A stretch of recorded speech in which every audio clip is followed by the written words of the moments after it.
Muy buenos días, todas y todos.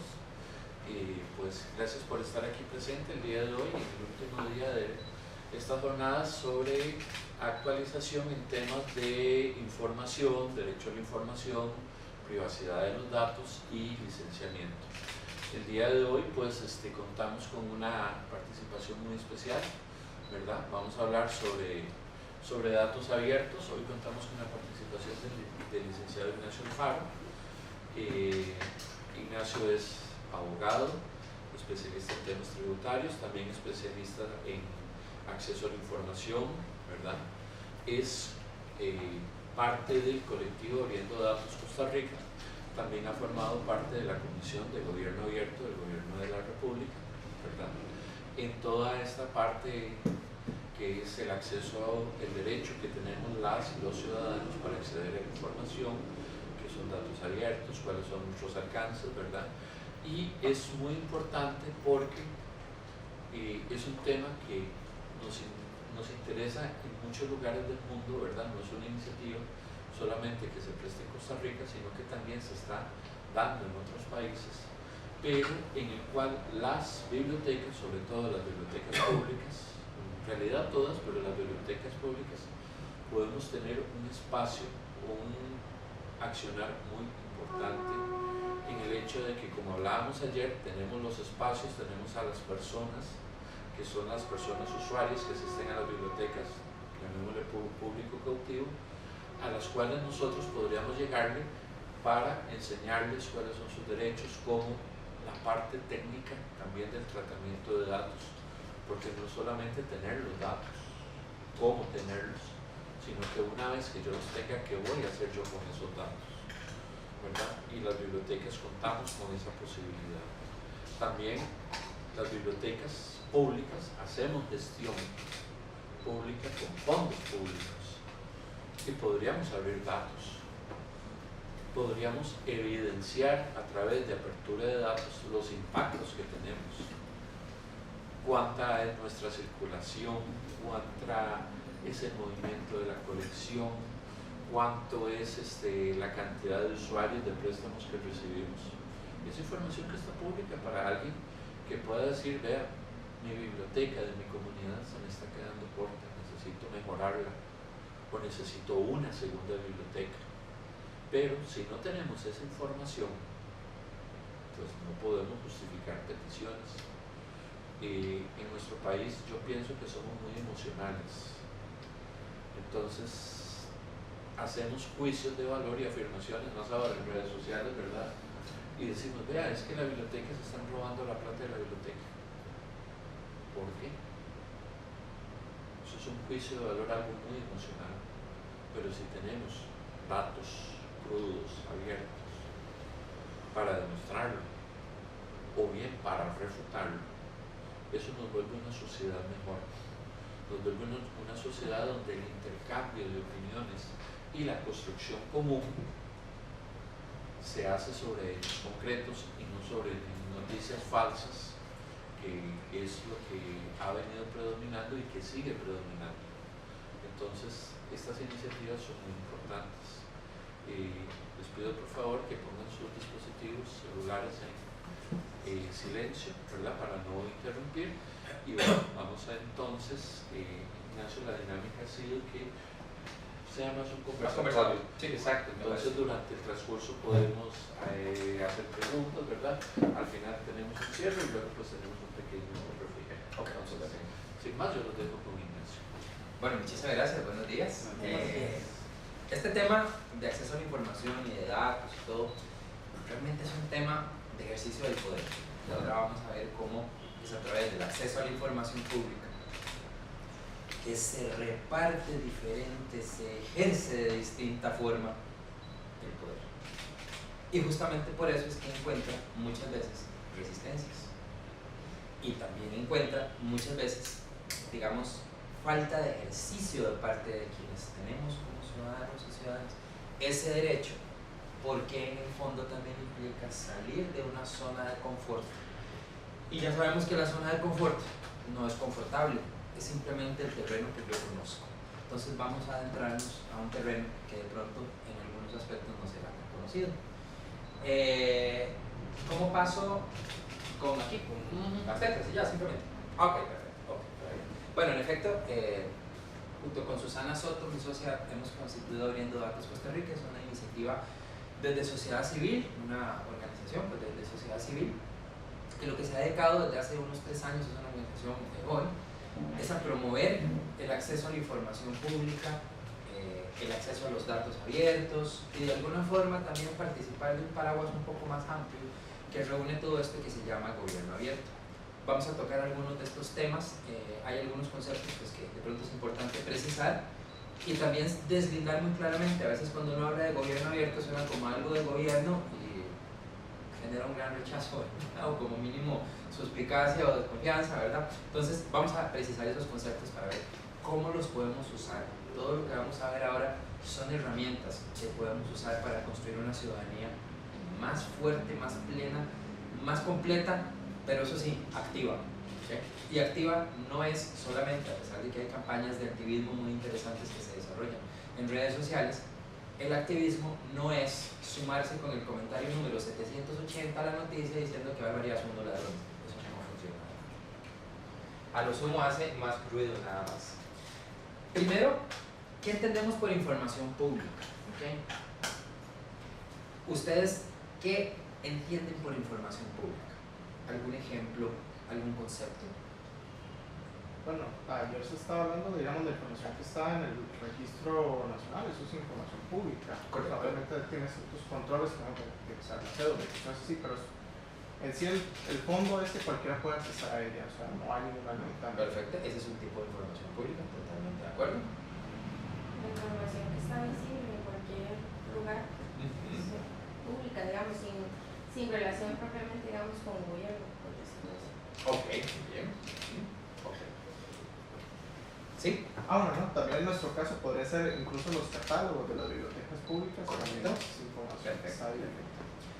Hay un concepto muy amplio de información pública que va más por el lado del conocimiento abierto, ¿okay? En donde entra mucha otra información que técnicamente desde la perspectiva legal y constitucional no sería información pública, pero que es información, digamos, de conocimiento público.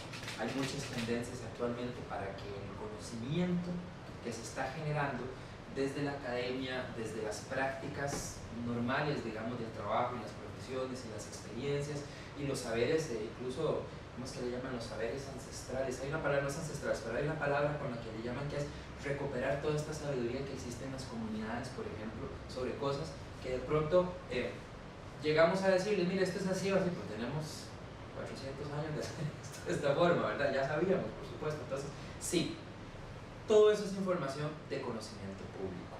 Cuando hablamos de información pública, en los términos específicos en los que lo entiende nuestra Constitución, nos referimos a información que ya sea es generada o se encuentra almacenada, ¿okay?, por el Estado, por la administración pública, o bien está en poder de terceros particulares, pero que de alguna forma ejercen alguna función pública. Sabemos que las funciones públicas no son solo las que hace el Estado, hay particulares que ejercen una función pública. Por ejemplo, el transporte público es una potestad pública que están ejerciendo unas empresas en virtud de una concesión. A veces son como permisos y tienen permisos temporales, hay toda una serie ahí de categorías, pero son autorizaciones de parte del Estado, así, sí, eso me tocaría a mí, pero no lo voy a hacer yo, se lo doy a un tercero. Un caso que si alguien ha tenido la experiencia de ver en otros países en Latinoamérica es, por ejemplo, las notarías públicas. En muchos países las notarías son oficinas públicas por distrito, entonces está la notaría, por ejemplo, de Montes de Oca. Entonces, bueno, la persona que tiene esa fortuna de ser el notario o la notaria de Montes de Oca, ¿verdad?, tiene una fila de negocios haciéndole presa, ¿verdad?, todos los días frente a su oficina. Aquí hemos decidido por un modelo diferente, en donde los particulares, y lo digo porque yo soy notario, a los particulares nos dan una autorización para ejercer una función pública, que es hacer las escrituras. ¿Bien? Y eso cambia radicalmente, digamos, el modelo. Todo eso es lo que entenderíamos por información pública. Ahora bien, ¿ustedes han solicitado en algún momento información pública a alguna institución? ¿Cómo ha sido esa experiencia? A mí me tocó ir a, digamos, no fui yo la que solicitó un expediente médico, pero sin embargo mi tía lo necesitaba, entonces tuve que mandar una carta a la dirección General de Medicina para que se la aprobaran. Ella era del Hospital de Pérez, entonces tenía expediente en San Juan de Dios, entonces tuvo que hacer como varias cartas para que al final facilitaran, para que después me pudieran dar el expediente para que yo pueda fotocopiarlo y devolverlo con una carta. Ok. Quien estaba solicitando el expediente y lo iba a recibir físicamente, ¿era su tía o usted? Yo, porque mi tía Ok. estaba incapacitada. Perfecto. Ok. Perfecto. ¿Fue fácil? ¿Fue difícil? Yo creo que... Y las cartas son los que a veces a la gente, yo me puse a pensar como digo, uno tiene un nivel de escolaridad alto y sabe utilizar la computadora y escribirle una carta, pero digamos, hay gente que en la vida ha visto una carta y yo me puse a pensar, personas con enfermedades así muy severas, y si las personas no saben cómo redactar o hacer una carta y que la carta ahí se la valga o no, entonces, o sea, el trámite dice súper, o sea, no Correcto. sale limpio. Totalmente de acuerdo, a pesar de que hay una alta tasa de alfabetización, es real que hay gente que no tiene las herramientas ni las capacidades para hacer una carta. ¿Alguna otra experiencia que haya tenido solicitando información? No sé si de qué trata, Ujú. pero por ejemplo cuando vas a un banco, ahora todos los bancos se hacen por web, ¿verdad? Hay muchos adultos mayores que les cuesta, a veces se los pone la tecnología. Y ahora más con la parte... Muy bien esto, yo recuerdo una vez que me dijo una persona que estaba en la junta directiva de Cortel, Correos de Costa Rica, que ellos tenían ciertas estrategias de distribución de la correspondencia que eran confidenciales. Bueno, me parece que como información comercial podría tener algún grado de protección, porque si la supieran, dicen que FedEx y Amazon y DHL les quitarían mercado. No sé realmente si llega a ese extremo, ¿verdad? Pero sí también, evidentemente, hay una serie de información comercial que uno puede entender y que también hay una ley específica que la regula. Hay una ley muy poco conocida que es la ley de la información no divulgada, es una ley del año 2002 que poca gente conoce y lo que protege es todos estos secretos comerciales e información que tienen las empresas públicas o privadas y que la competencia no las vaya a saber. Está bien, esa parte la puedo entender. Tercer principio, incluye toda la información que esté en cualquier medio como sea que esté archivada, digital, en papel, como sea que esté almacenada, la incluye. El cuarto es muy importante porque habla de este giro, ya no solamente es que la información esté disponible, sino que además de forma rutinaria, dice, y aún en la ausencia de una petición específica, tiene que ser divulgada o difundida de manera que asegure que la información sea accesible y comprensible. Un informe de una institución pública, por ejemplo, de final de periodo, o el informe anual, que es un PDF de 300 páginas, no es difundir información accesible y comprensible. Que ahí puede estar, sí, yo sé, pero esa no es la única forma en la que debería ser difundida. No es suficiente para la rendición de cuentas poner un informe, colgar un informe y listo. O, más aún, el famoso informe de las 50.000 páginas que yo quisiera saber quién se ha leído esos 50 tomos del informe de la administración pasada. Dice 5. Deben implementarse reglas claras, justas, no discriminatorias y simples respecto al manejo de la solicitud de información. Solicitar información debería ser recontra fácil y no debería ser discriminatorio, no debería ser excluyente, al contrario, debería haber varios sistemas a la vez y formas según la persona tenga deseo o capacidad de acceder a ellos. O sea, puede ser personal, puede ser por escrito, puede ser por teléfono, puede ser por correo, puede ser en este perfil específico de redes sociales si es que la institución cree que puede manejarlo de esa forma, diversos canales, digamos. Las excepciones, y este se complementa obviamente con el principio número 1, las excepciones tienen que estar en una ley, ser claras y ser limitadas. O sea, ya no basta con decir que el acceso a la regla es la denegatoria de la excepción, sino que además esa excepción tiene que estar en una ley, no puede ser que a usted se le ocurra. Y ahí tenemos un gran problema nosotros con el tema del secreto de Estado, por ejemplo. Nosotros no tenemos una ley que defina qué es secreto de Estado y cómo se declara, cómo se, digamos, constituye un secreto de Estado. Entonces, ¿qué es lo que sucede? Bueno, que queda libre un espacio para una arbitrariedad que le toca a la Sala Constitucional estar recortando. Quizás, te aseguro que sí se acuerda, ¿verdad? En el año 83, el Ministerio de Agricultura, en la administración de Luis Alberto Montt, decidió que un informe de agricultura era secreto de Estado, un informe de agricultura. En ese tiempo no había sala constitucional que se crea hasta el año 89, entonces había que plantear el recurso ante corte plena y tomaba como 8 meses, ¿verdad? Era una cosa muy diferente a cómo funcionaba.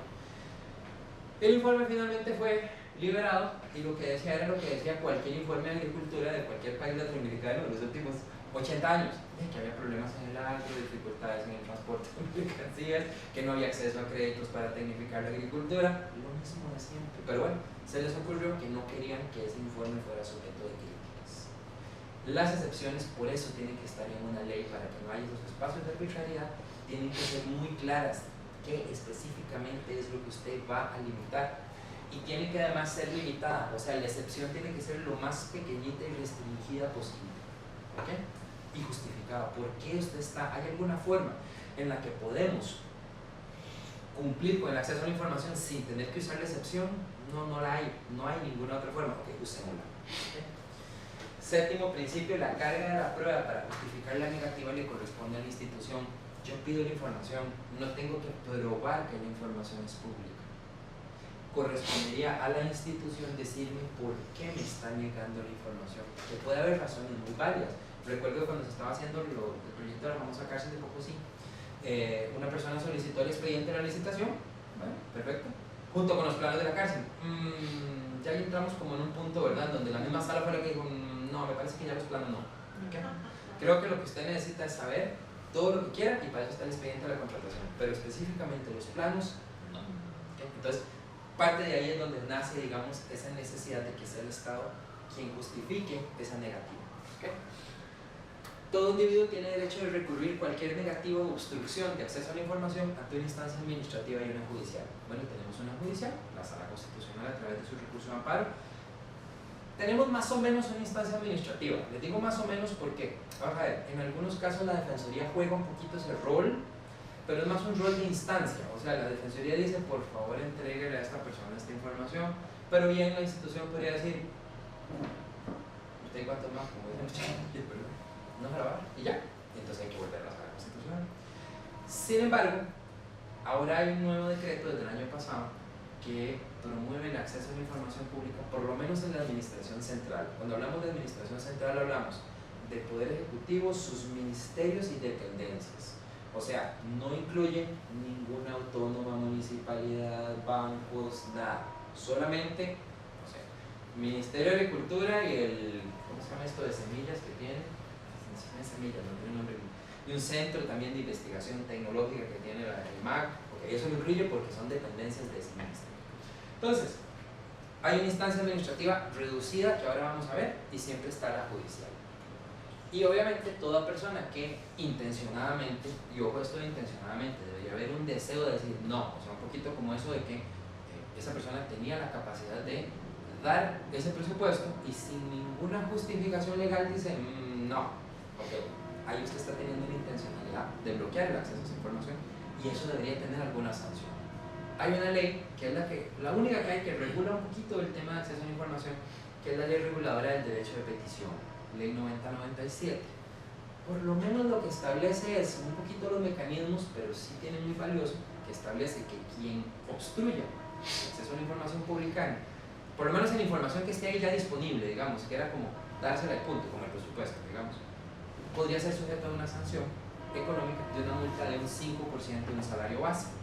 El salario base actualmente son 431.000 colones, entonces estaríamos hablando de que la multa andará por ahí por el orden de los 20.000 y resto, ¿verdad? Una cosa así.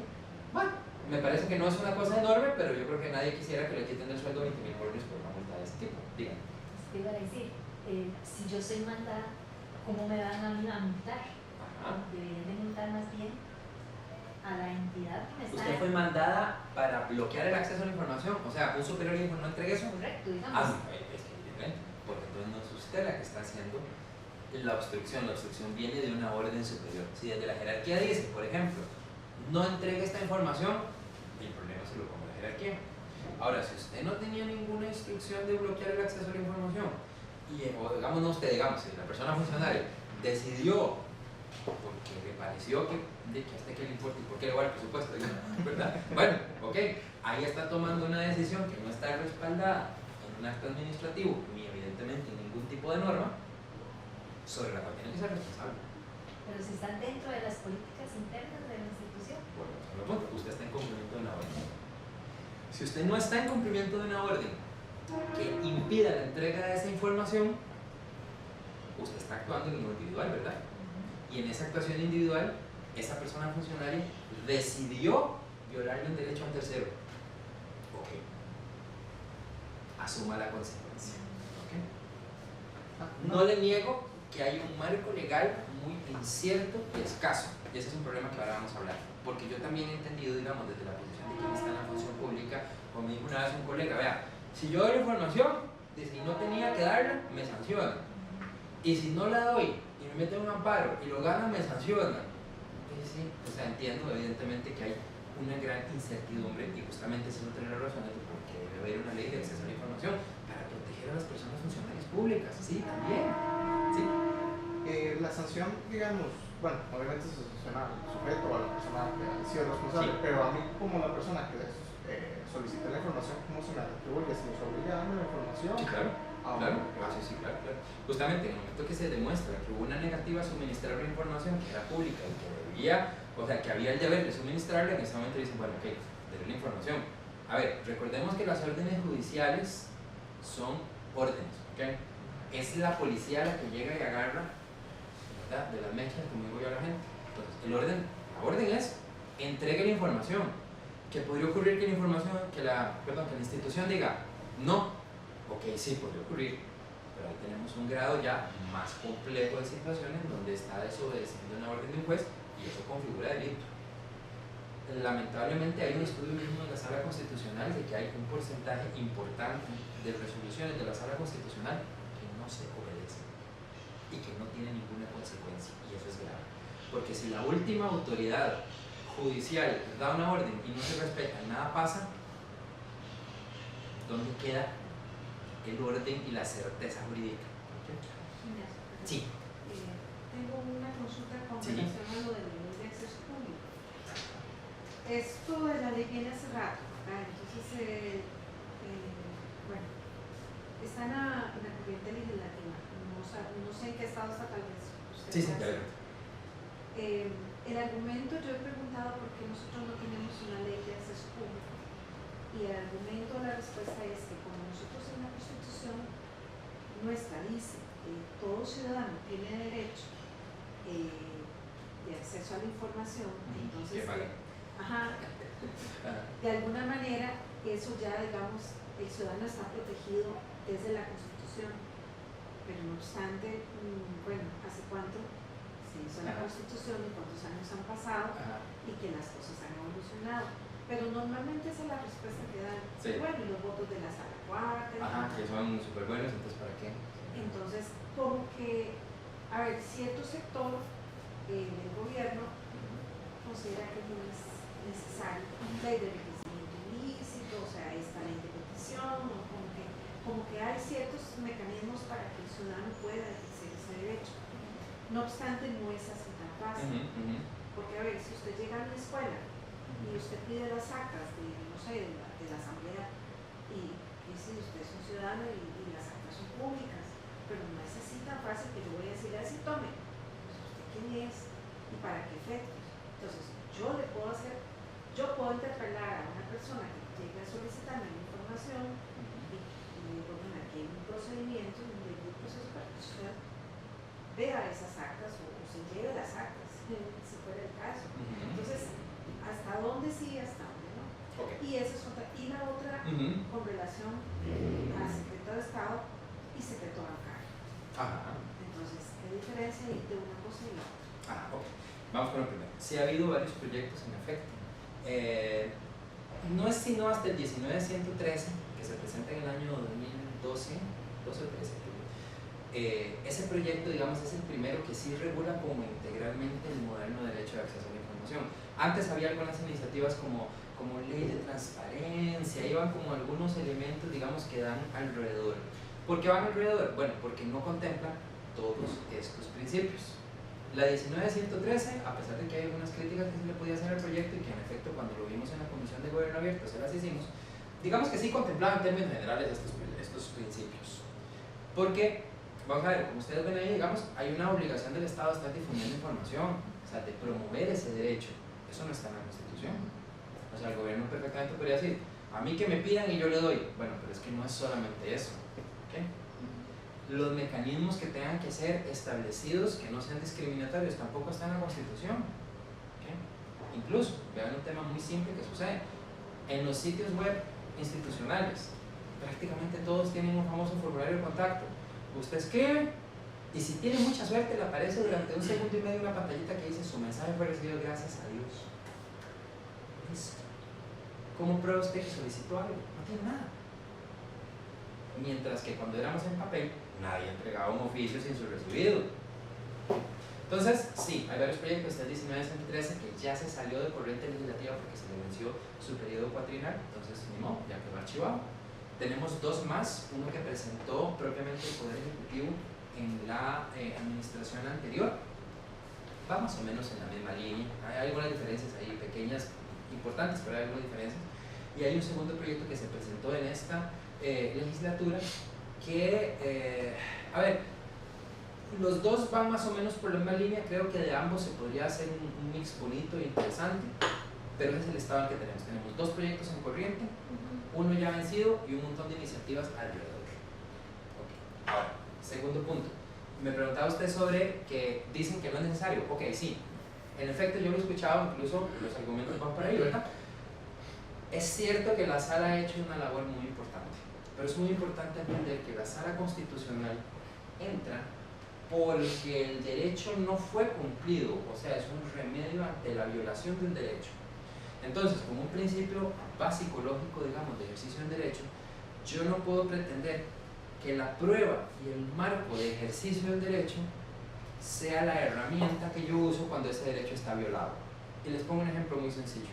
Tenemos en el artículo 50 constitucional el derecho al ambiente sano, de donde se han derivado un montón de resoluciones y políticas públicas tendientes a la calidad de vida de las personas. ¿Okay? Yo no podría decir que nada de eso es necesario porque existe una fiscalía de homicidios. Usted tiene derecho a la vida y si no, ahí está la fiscalía para que reaccione si lo mataron, ¿cierto? Esa es un poco la forma en la que se está concibiendo. O sea, aquí hay un derecho y cuando usted se lo viola está la sala cuarta. Sí, pero es que el derecho como tal, el ejercicio del derecho, no tiene una normativa que me garantice a mí como ciudadano y a las personas funcionarias que realmente ese derecho se pueda ejercer. Una vez estuve en un debate muy interesante con Rodolfo González, el de 7 días. Rodolfo lo que decía, y lo menciono porque es un criterio que yo he visto mucho en la prensa, sobre todo en prensa de nombre, ahorita le voy a decir por qué. Dicen, pero es que el gobierno ya podría estar haciendo todo eso y no necesita una ley. Sí, pero no lo está haciendo, ese es justamente el punto. Necesitamos una ley para obligar a que lo haga. El Estado es un aparato, es una herramienta, es como un robot. Y la forma en la que yo lo programo es mediante leyes. Es mediante una ley que yo le digo, haga esto. Porque si yo no le doy la ley, no lo va a hacer. ¿Que podría hacerlo? Sí, claro que sí, claro. De hecho, hay algunas instituciones que han tenido iniciativas de transparencia o de participación ciudadana que lo han hecho sin necesidad de una ley. Pero yo no puedo exigir como ciudadano que lo haga. Y le digo lo de que es prensa de nombre porque me ha pasado también saber de periodistas que están en medios de comunicación, digamos de renombre, que piden información y se la dan y por alguna razón salen del medio y se van al freelance y luego me llaman y dicen, no me dan nada. Ok, bienvenido al mundo de los de a pie. Porque cuando usted escribía, okay, y pedía @financiero, @nación, cualquiera, por poner cualquier ejemplo, se cuidaban. Pero si es @gmail, nah. Okay. Y eso es un problema, evidentemente, de acceso discriminatorio. Okay. Y el tercer punto que se me preguntaba sobre el tema del secreto de Estado bancario. Okay, el secreto bancario nace de, bueno, en principio del Código de Comercio, de la regulación de las cuentas bancarias, después se suma, digamos, con la ley orgánica del Banco Central, el del Sistema Bancario Nacional, o sea, se contempla la protección hacia la información bancaria. El secreto de Estado es solo para el Estado, la información bancaria es también para los particulares.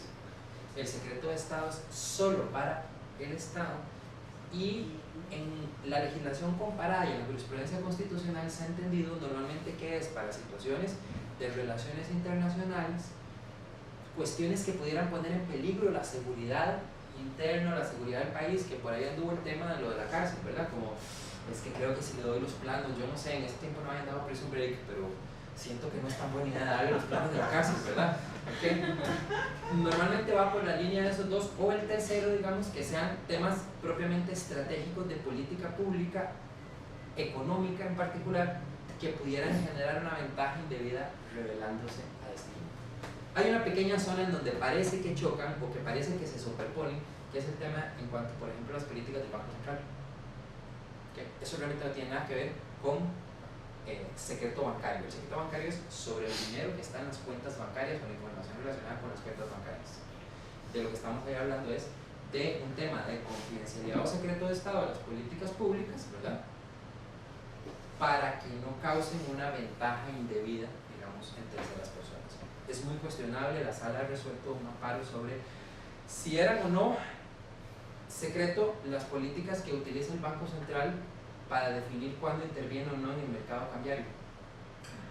¿Okay? Cuando el Banco Central decidió que no iba a revelar esa información, sin embargo es muy interesante que el mismo Banco Central, en una entrevista, me parece que en Canal 7 me habían comentado, reconocía que no tenía la capacidad realmente de que esa información de verdad no circulara a terceros.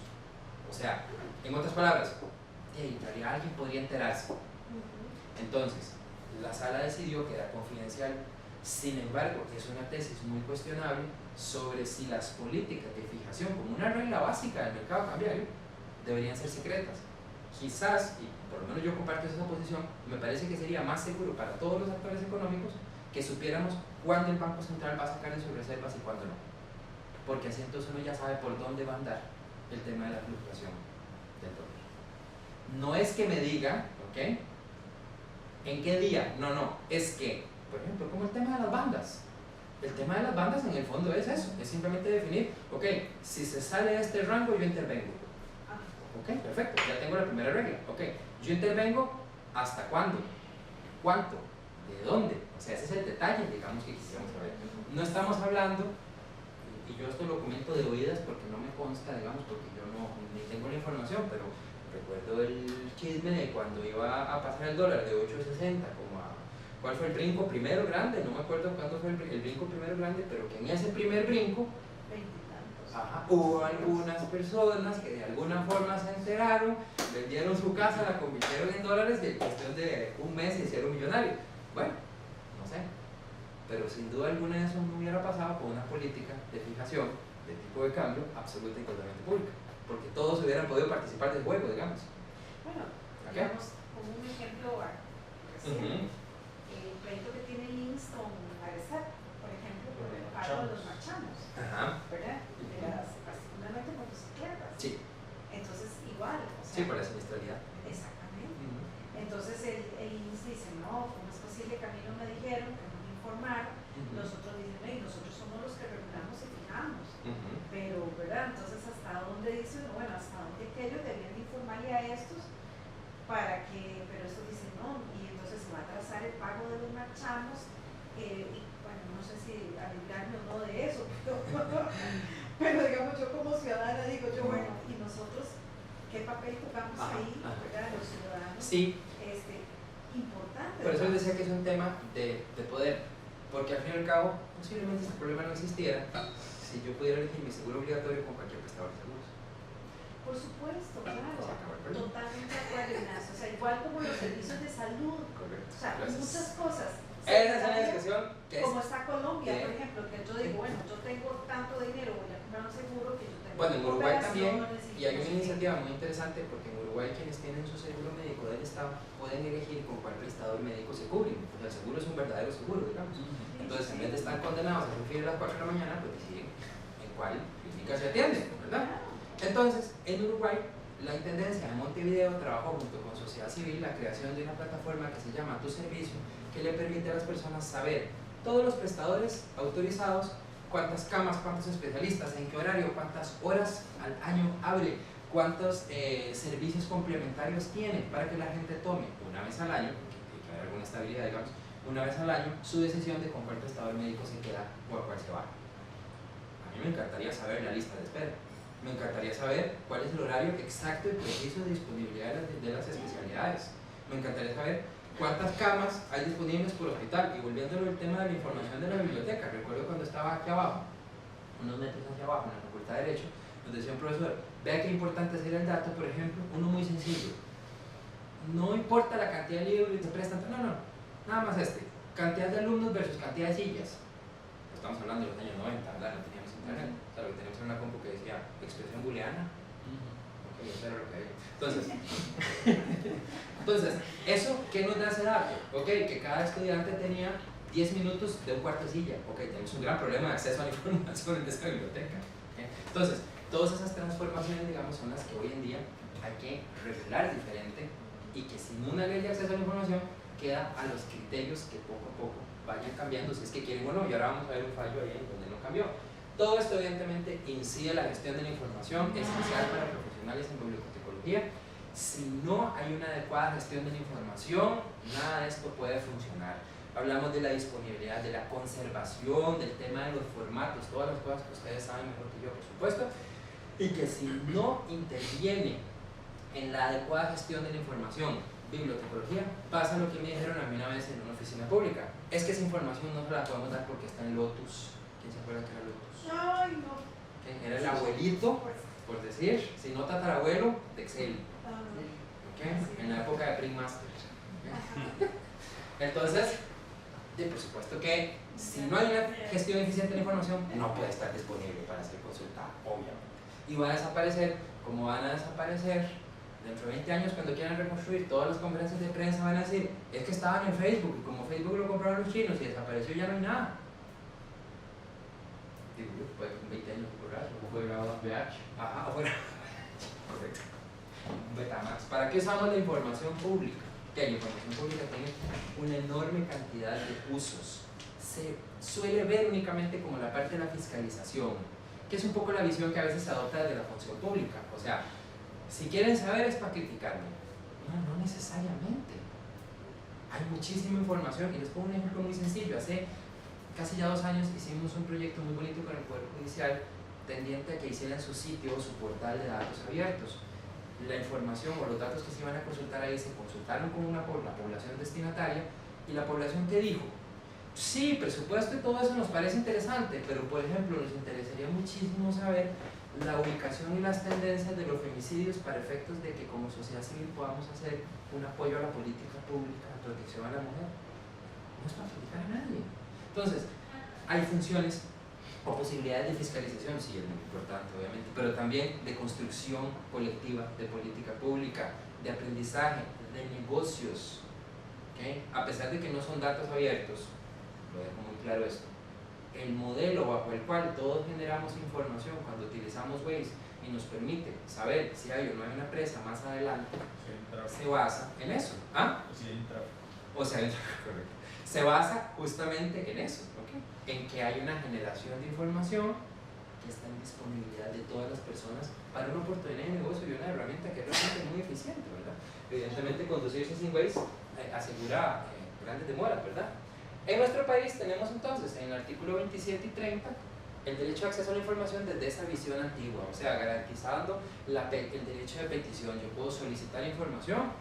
Yo siempre digo que aquí en realidad funciona diferente. Yo solicito, me dicen que no, meto un amparo, lo gano y me dan información. Bueno, no debería ser así, ¿verdad? Okay. Artículo 30, se garantiza el acceso a los departamentos administrativos, y cuando hablamos del departamento administrativo no es la oficina físicamente, sino acceder a la información de la institución, a las bases de datos, a los documentos que tiene la institución sobre asuntos de interés público. O sea, si no es de interés público, pues no debería, obviamente, tener acceso. Y hay toda una discusión ahí. Artículo 11. Esto va muy relacionado con el tema de legalidad y con el tema de rendición de cuentas. Una de las formas de divulgar información pública es a través de la rendición de cuentas. No es la única, evidentemente, pero es una de las formas en las que podría las autoridades públicas no solamente rendir cuentas, sino además generar confianza rindiendo información pública. Recordemos el caso de las famosas planillas de la Universidad de Costa Rica. ¿Okay? Famoso caso de cuando Otto pidió aquellas planillas y todo eso. ¿Por qué se armó todo el boom boom? Bueno, porque la Nación decía una cosa y la gente decía en redes, es que Otto miente, no dice esto, la Nación con Z miente, y todo el mundo miente. Ok, ¿estaban publicadas las planillas en el sitio de la universidad? No. Entonces no había forma de constatar si era cierto o no que mentía. Decía, por ejemplo, es que ahí dice que eran 5 millones, pero en realidad fue un retroactivo de una demanda, yo qué sé qué, y no es que gana eso al mes. Perfecto, me parece una nota muy importante de saber. ¿Por qué no estaba eso anunciado en el sitio web? Para saberlo yo desde antes y poder decir, no, usted está mintiendo. Sin contar un punto muy importante, desde el momento que una institución dice, esto no, yo quiero saber por qué. ¿Okay? Sí.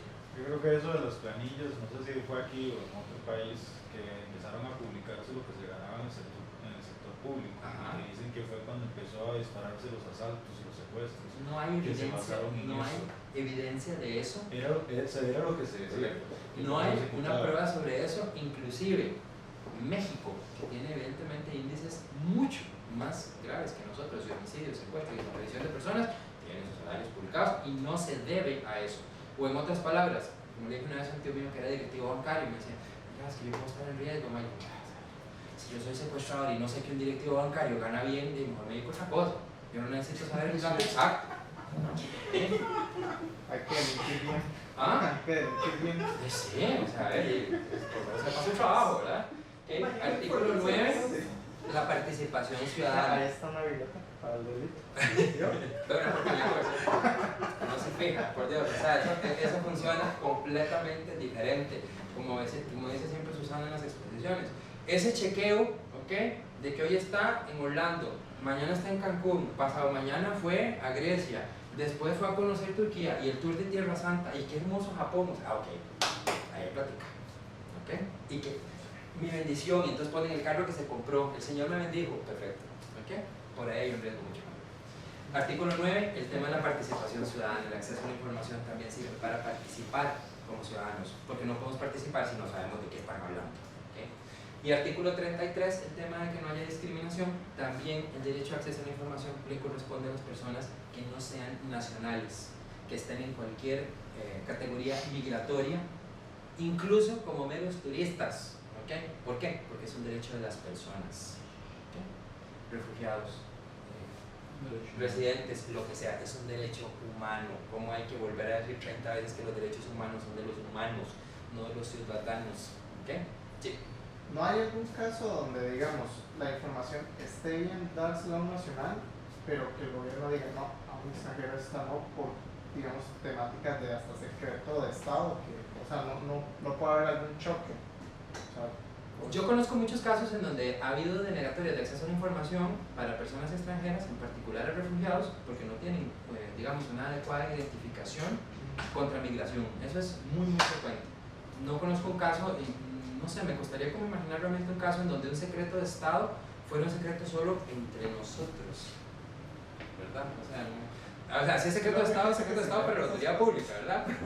Pero que no sea como, me ha sucedido en algunos momentos en que discuten, ¿verdad? Que es que dicen que los nicaragüenses nacidos en Costa Rica, no son nicaragüenses, son costarricenses, ¿ok? Si nacieron en Costa Rica son costarricenses, cerremos la discusión, ¿verdad? Que pueden tener la doble nacionalidad, sí, todo lo que quieran, pero son nacionales, ¿verdad? El alcance del derecho, ¿qué cubre? Ok, acceso a departamentos, dependencias, oficinas, archivos, registro, expedientes, documentos físicos o automatizados. Esta es una sentencia del 2003, ya hace un rato que se tiene claro que toda la información digital o electrónica en general también está cubierta. Datos personales o nominativos almacenados que le afecten de alguna forma. Esto es aún antes de la ley de protección de datos, ya yo tenía derecho de saber qué tiene sobre mí.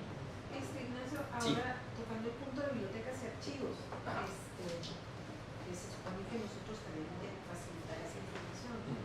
Hay algo interesante que nos distingue a las bibliotecas y los archivos, y a los archivistas, de los bibliotecólogos. Nosotros tenemos muy claro eso, no importa usted quién es, de dónde venga, cómo venga y qué sea, la información tiene que ser de acceso público y libre y gratuito.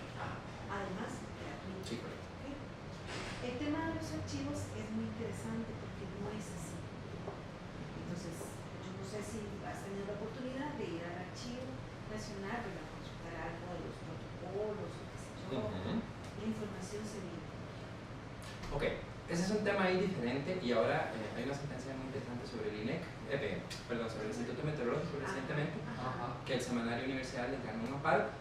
Yo lo celebro, pero hay un tema, porque el tema fue declarado con lugar, a ver, porque judicialmente si yo planteo 30 pretensiones y gano una, me lo declaran con lugar, pero perdí 29, o sea, tengo que ver cuáles fueron esas 29 que perdí. Una de ellas es porque alguna de la información, el meteorológico dijo que era dada por particulares con base en convenios de confidencialidad y que formaba parte de las informaciones, digamos, que ellos utilizaban para vender servicios. Entonces, hay todo un tema muy delicado con la venta de servicios. Digamos, la visión moderna, que a mí me gusta esa visión, pero les confieso que no es la única, es que toda esa información ya fue pagada. ¿Ok? Ya fue pagada. Ya la persona que lo trabajó le pagaron su salario. Ya fue pagada. Entonces no tengo por qué pagar dos veces, número uno. Y número dos, si yo no estoy pidiendo un procesamiento o un servicio de la información, ¿ok? Porque me la va a cobrar. Ejemplo que yo siempre tengo ese pleito con el Registro Nacional. Si yo pido una certificación, entiendo que me cobren. Perfecto. Pero ¿por qué tengo que pagar por acceder a datos? ¿Qué es nada más acceder al dato? ¿Okay? Hay muchos datos que están disponibles solo en las computadoras en el registro y no en internet. ¿Por qué? Ni siquiera se vende. Yo voy al registro y lo consulto gratis. ¿Okay? Hay barreras al acceso a la información que van mucho en interés porque evidentemente si cerramos eso la gente nos compra más personería jurídica, ¿verdad? Incluye, obviamente, la facultad de rectificar o eliminar datos personales erróneos, derecho de conocer tu contenido, documentos y expedientes físicos o virtuales y obtener a su costo certificaciones o copias. Evidentemente, si de lo que se trata es de un archivo digital, no tendría por qué tener ningún costo, evidentemente, el simple envío de un archivo digital. Ahora, si yo necesito 30 fotocopias porque la información está en papel, porque evidentemente mucha información está en papel todavía, pues sí es comprensible que no tenga por qué la administración incurrir con ese costo. Límites al derecho, ¿qué no incluye? Ok, no incluye secreto de Estado, ni tampoco que no sea información de interés público. Evidentemente hay toda una discusión sobre si algo es o no es de interés público. Ese son el tipo de cosas que yo sí entiendo que tenga que resolver un tribunal constitucional y que tenga que estar definiendo, bueno, esto sí, esto no, porque hay una constante tensión, obviamente, entre retener la información y soltarla. Ok, ¿cuáles son las consecuencias? ¿Esto tiene o no tiene relevancia pública?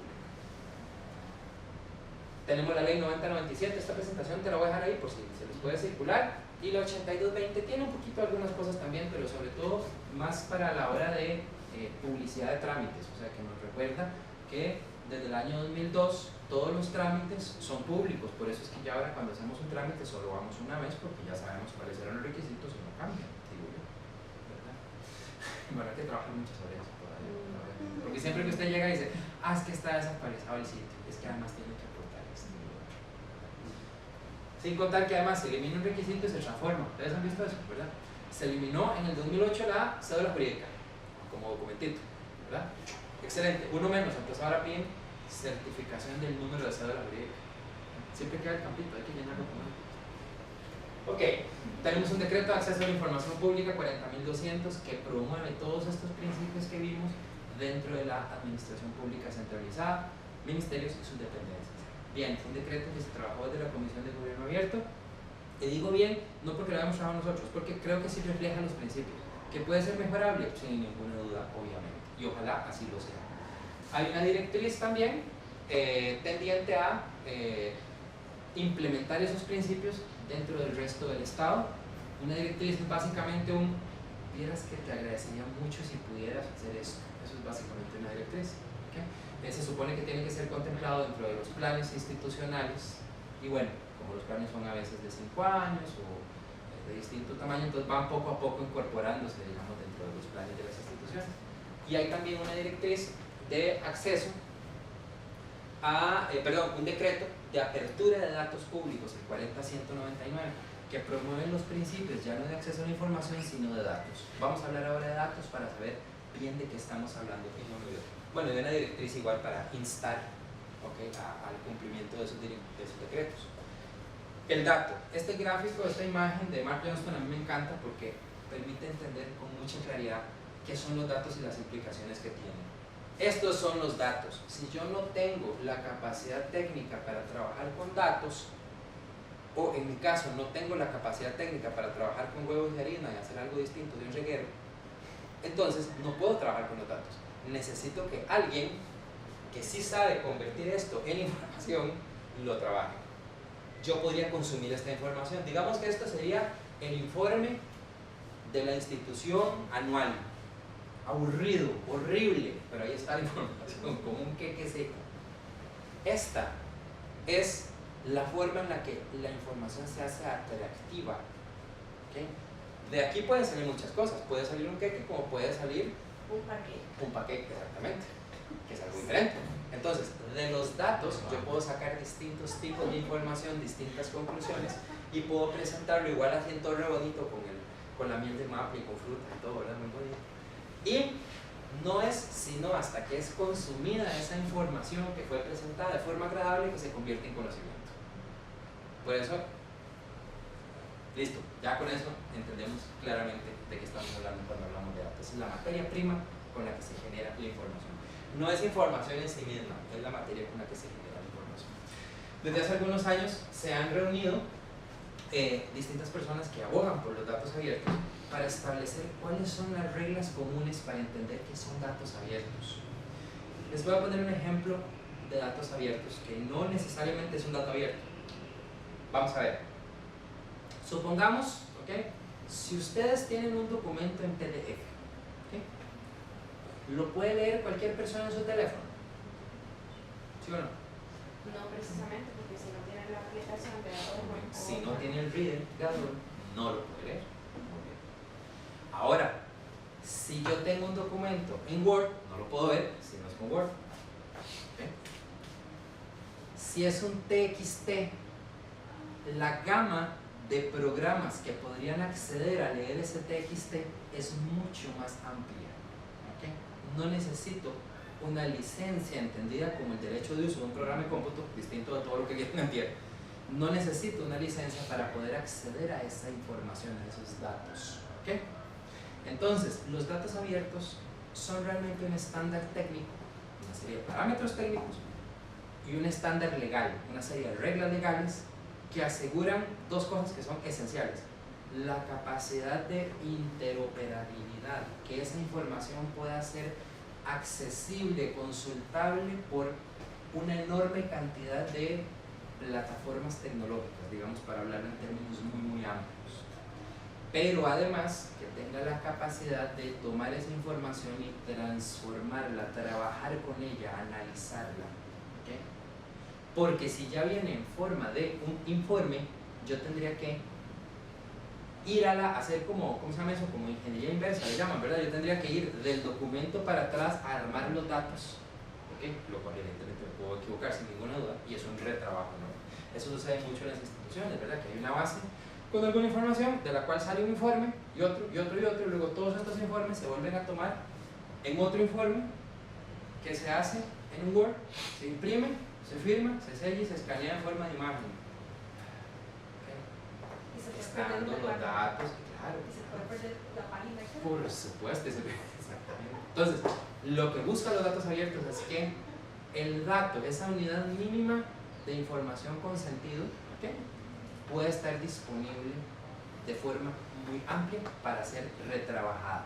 La palabra suena fea, pero es la correcta, para ser manipulada, entendido por manipulado, la capacidad de trabajar con ella, de cambiar, de sumar diferente, de reorganizar y analizar esos datos. Cuando hablamos de datos tendemos a pensar obviamente pues, en una tabla con filas y columnas, una tabla estructurada, digamos, pero no es la única forma, evidentemente. Si aquí tuviéramos, por ejemplo, pago electrónico de conteo de pasajeros, como lo tienen en muchísimos países, en donde hay una autoridad que regule el transporte público, entonces tendríamos datos de flujo de personas que serían de enorme utilidad para hacer política pública. Digo, más allá de fijar las tarifas de los buses, que también es un tema, ¿verdad? Entonces, todos esos datos, los datos biométricos, los datos de identificación de cuando cada persona que hace uso de un servicio público, todos esos son datos. ¿Okay? Y las variables que eso puede implicar, de dónde venía la persona, dónde vive, cuál es su edad, cuál es su sexo, cuál es su género, cuál es su condición económica, todos esos datos son necesariísimos para hacer política pública, por supuesto. Sí. Lumaca en Cartago está tratando de implementar eso. Ellos Sí. empiezan, digamos, porque los choferes se hacen adelantos de salario. Entonces ellos van y agarran y tienen que ir a pagar el almacén y van y pagan con la plata que cobran y después que se lo rebajen. Ajá. Entonces, eso del acceso a la información no va solo en esa parte que decís vos, sino que el usuario también puede ver cuánto falta para que llegue. Digamos, en Cartago hay una peculiaridad que es no agarrar el bus que va por San Pedro, sino agarrar el que va por Zapote, o no agarrar el que va por Tres Ríos. Entonces, usted puede ver si agarra el bus que va por Tres Ríos o ve en la aplicación que faltan 2 minutos para que llegue el que va por pista. Entonces, espera. Así debería ser. Eso es lo que se está buscando y ojalá. Ojalá así sea, porque nosotros no tenemos, nosotros tenemos la particularidad de que no tenemos horarios de buses, tenemos frecuencia. Sabemos que cada 20. ¿Y que acaba de pasar o qué? Sí, esos son datos esenciales que evidentemente le permitirían no solamente una mejor programación de todos nuestros tiempos, sino inclusive hasta una mejor distribución del flujo de tránsito de las personas. Y si es posible, porque digamos, el tren sí le ofrece a uno ese servicio de que a tal hora, a veces se atrasa un poquito, pero usted sabe que en tal hora está en la estación y también los buses.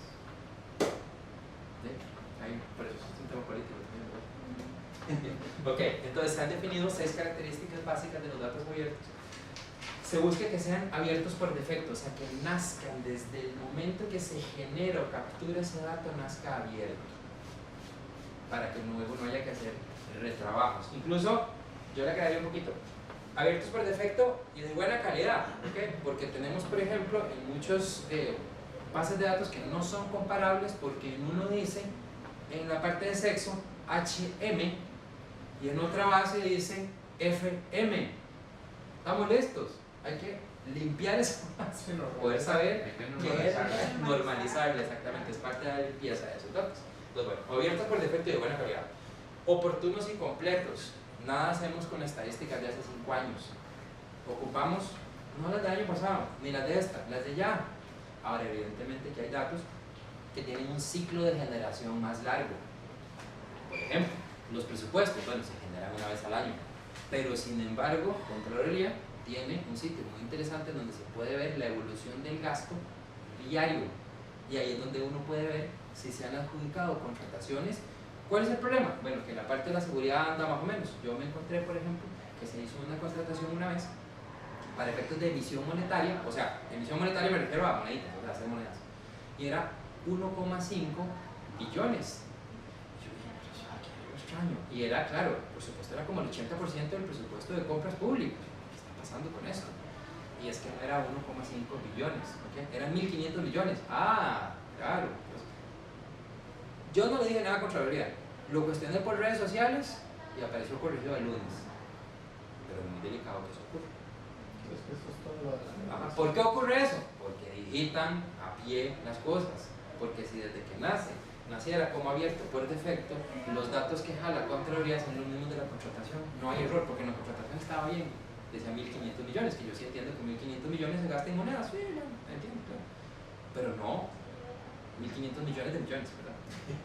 Accesibles y utilizables. Esencial, por supuesto, todo el tema de las barreras que hay que quitar, tanto técnicas como las barreras legales, que sean posibles de ser accesibles y además utilizables. El caso de la sentencia famosísima del Banco Costa Rica de ahora un par de años, en donde Alejandro Fernández del periódico El Financiero solicita al Banco Costa Rica la planilla y se la dan en un Excel protegido por clave.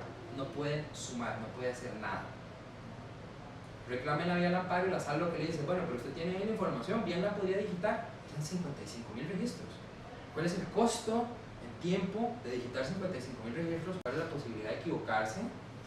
Enorme, ¿verdad? En algo que pudo haber sido entregado simplemente sin clave. Y sí, porque siempre me sale con la objeción, sí, por supuesto que se le puede quitar la clave. Yo sé que hay hackeos para todo, pero la idea es que legalmente yo tenga el derecho de utilizar el documento sin tener que hackearlo. Cuarto, comparables e interoperables. ¿Okay? Nosotros recuerdo en una expedición de datos, lo que hicimos una vez fue, dentro de las bases que teníamos era la base de los, digamos, de las licencias de los negocios de Ciudad de México. Millones, como todo en México, evidentemente. Y nos tocaba limpiar los registros de los negocios de venta de productos Herbalife. Entonces había Herbalife con H, sin H, negocito Herbalife, comercio Herbalife, tienda Herbalife, agencia Herbalife, ¿verdad? Eran como 15 nombres y eran todo lo mismo. ¿Okay? Eso afecta evidentemente la interoperabilidad y la comparabilidad entre bases.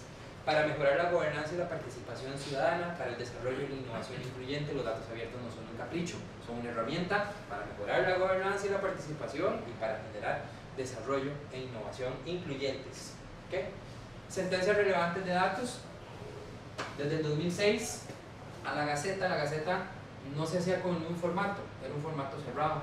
Entonces una persona le reclamó a la sala que no podía utilizar con ese formato cerrado herramientas de lectura, o sea, de convertir texto a audición. Era una persona con alguna dificultad visual, entonces no podía utilizar esa herramienta.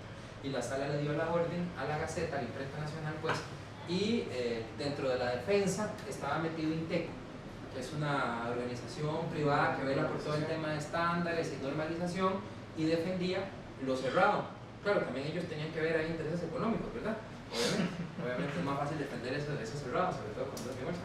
Entonces la sala dijo, no señor, o sea, se olvida, ustedes pueden trabajar el estándar si quieren, y como norma técnica está bien, pero la información tiene que ser de forma que pueda ser accesible a cualquier tipo de herramienta que permita tomar el texto y convertirlo en audio o en lo que sea, ¿verdad? Cualquier otra, ¿verdad? 2006. 2003 incluyó el acceso a documentos físicos o automatizados, bases de datos, etcétera, que fue la que vimos anteriormente.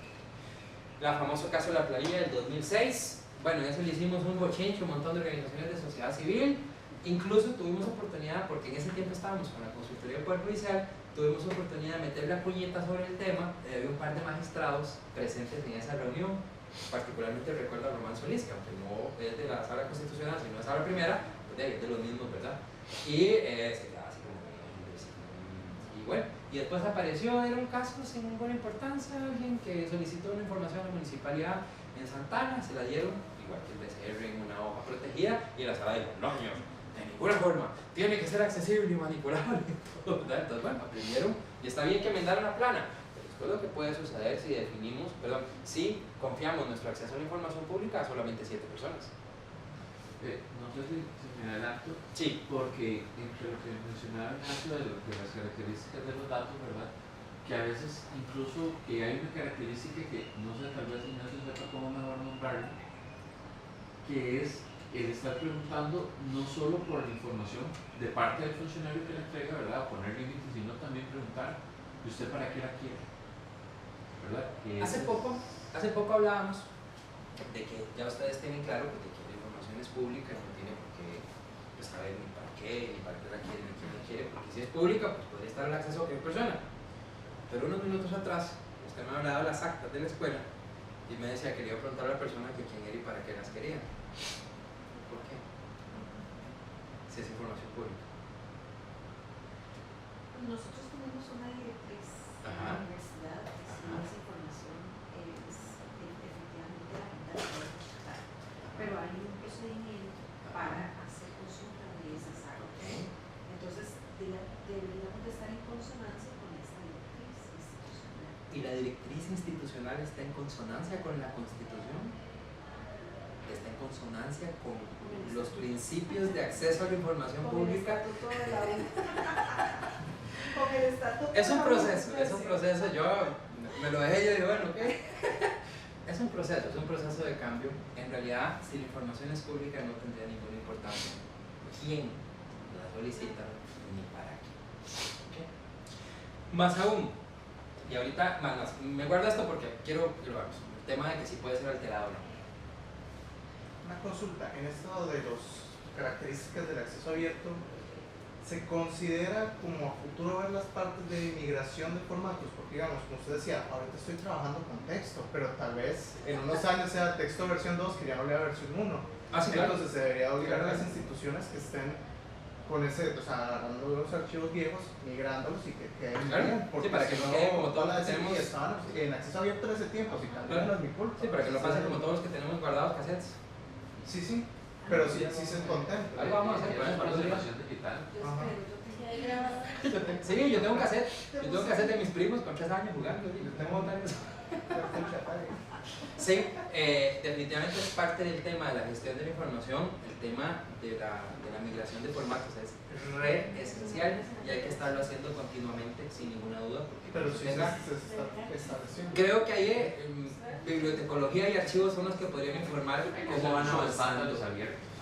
Ya UNESCO para lo que es preservación digital, bueno, lógicamente de la información, pues UNESCO lo que nos hace es un llamado a usar estándares abiertos, ¿verdad? Por ejemplo, bueno, digamos que Excel, pues que es un binario, lo ideal sería usar CSV. Sí, pero por lo Pero menos digamos que si vas a usar un binario de hoja de cálculo, no usemos XLS, usemos ODS. ¿Por qué? Porque es un estándar abierto. Entonces, si Ignacio tiene Excel, yo tengo LibreOffice, y la profesora Magda tiene Google Docs, todos cualquiera lo vamos a poder acceder. Esa un es estándar justamente la abierto. idea. Exactamente. Y otra cosa es evitar el uso de, sobre todo cuando estamos hablando de datos conjuntamente cuantitativos, el uso de formatos.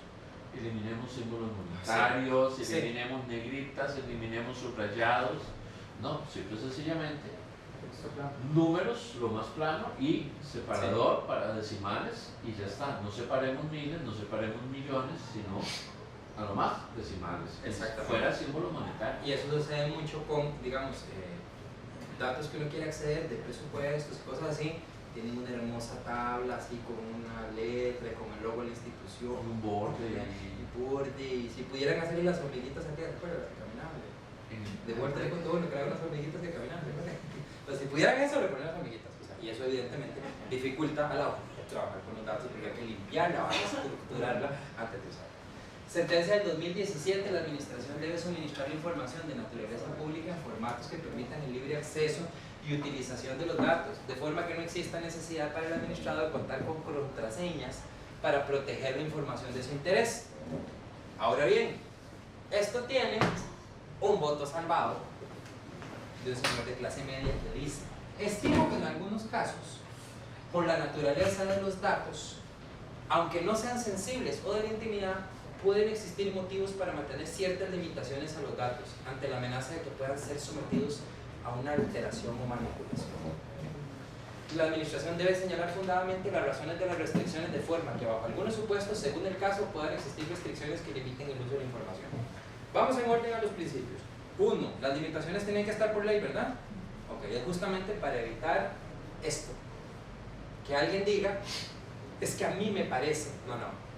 A usted le puede parecer lo que usted quiera. Es a la Asamblea Legislativa la que tiene que decir qué le parece, porque es la que hace las leyes. Número 2. ¿Por qué vamos a preocuparnos de la alteración o manipulación de datos?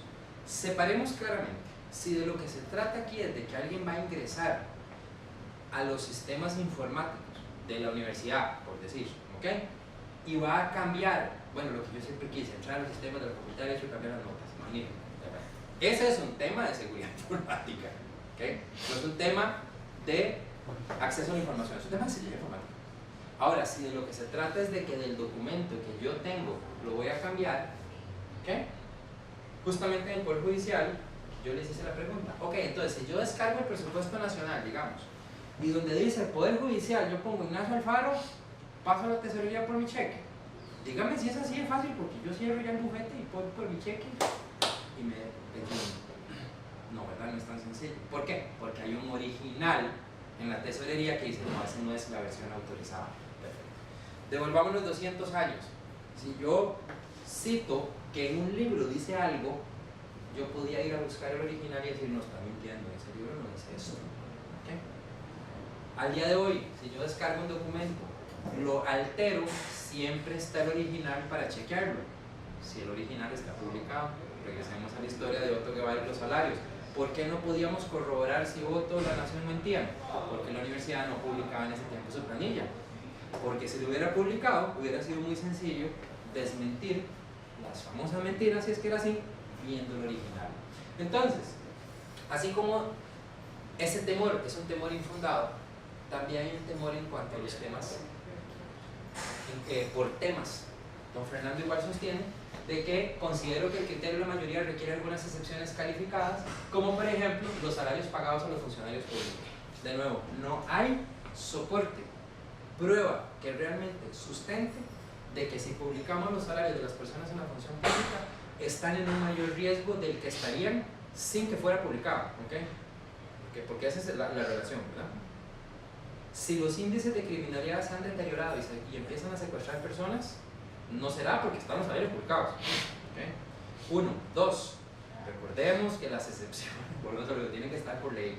¿Okay? No hay una excepción. La misma sala, antes de que llegara don Fernando, claramente dijo, por supuesto que los salarios públicos tienen que estar publicados. Última observación, si no se publican, ¿qué va a decir la gente? Que son salarios enormes. Y que están en corrupción y toda la historia. ¿Qué pasa si se publican? Que podemos saber si de verdad son enormes o no. Hoy justamente informa Semanario Universidad y me lo pasaron a mí diciendo, mira, sí es cierto, Fernando Cruz era clase media, porque resulta que en la pirámide salarial, en los distintos deciles, el superior son 56 millones al mes.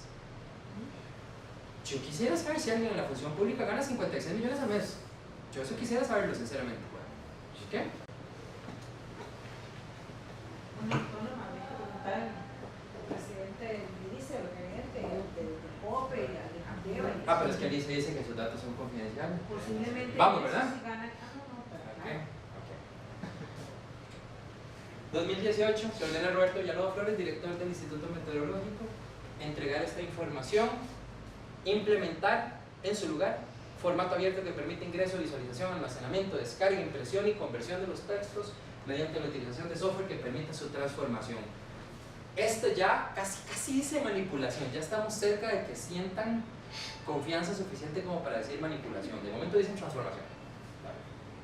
Pero la idea es la misma, tenemos que estar en capacidad de poder, de esa copia que estoy descargando, a ver, hay que decirlo 100 veces, si yo recibo un documento por correo, yo lo descargo y tengo una copia, por eso puedo volverlo a descargar y tener otra copia, y volverlo a descargar y tener otra copia, no estoy tocando el original. Yo puedo, obviamente, transformar esa información. ¿Sí? Ignacio, ahí hay una frontera importante Sí. en decir, manipular, reutilizar o convertir todos los redes que tengamos por Sí. eso. Y está el tema de los derechos de autor y de propiedad y el plagio. Entonces, claro, o sea, yo puedo decir, bueno, yo puedo tomar, por ejemplo, los datos de su tesis, ¿verdad? Ujú. Y si estuvieran, ¿verdad? Y entonces a partir de eso, reconstruir, generar tablas, hacer un metaanálisis, o sea, todas las Correcto. cosas bonitas que Sí. puedo hacer, pero yo tengo que seguir citando la fuente original. Correcto. ¿Verdad? Porque si usted lo deja como así, entonces más de un individuo existe aquí y dice, claro, ya lo hicimos todo aquí, ¿verdad? Por eso es que justamente es muy importante que además del estándar técnico hay un estándar legal que dentro de lo que se incluye no solamente es la capacidad de usar a libertad la información, sino además la obligación de hacer la debida atribución, por ejemplo. Eso es sumamente Eso es un punto importante que ahorita no hay. Nada de eso hay. Es que, vamos a ver, perdón, si entendemos el dato como el objeto mínimo de información procesable y que además es fruto de una observación, Ajá. tenemos que entender que hay alguien, una persona que realiza esa observación Correcto. para la generación de ese dato, Correcto. que a su vez entonces la vuelve el autor intelectual, ¿verdad? Correcto. La parte intelectual estamos totalmente de acuerdo. Porque estamos hablando de datos abiertos, no datos huérfanos, Correcto. Totalmente. ¿verdad? Y yo creo que eso, bueno, es parte de la consecuencia de que no exista esa normativa legal, ese marco legal, que haga referencia también de que hay una parte ética del reconocimiento de dónde están los datos, pero también, precisamente, también tiene que haber una educación hacia la confrontación de lo que yo tengo con la fuente, Ajá, correcto. de donde estoy tomando yo esa información. Peer review, eso lo ha sabido la ciencia toda la vida. Ajá, Claro. sí. Importante, dentro de esto hay todavía fronteras que son un poquito tabú. Hay algunas personas que tienen dificultad con aceptar el hecho de que la información pública pueda ser vendida por terceros. Hay una frontera discutible. Yo particularmente no le encuentro ningún problema y les voy a decir por qué. Porque la disponibilidad de la información normalmente en general de los datos es tan recontra malísima que alguien tiene que hacer el trabajo de ir a los distintos sitios a buscar dónde está y compilármela y dármela. ¿Que si eso merece ser pagado?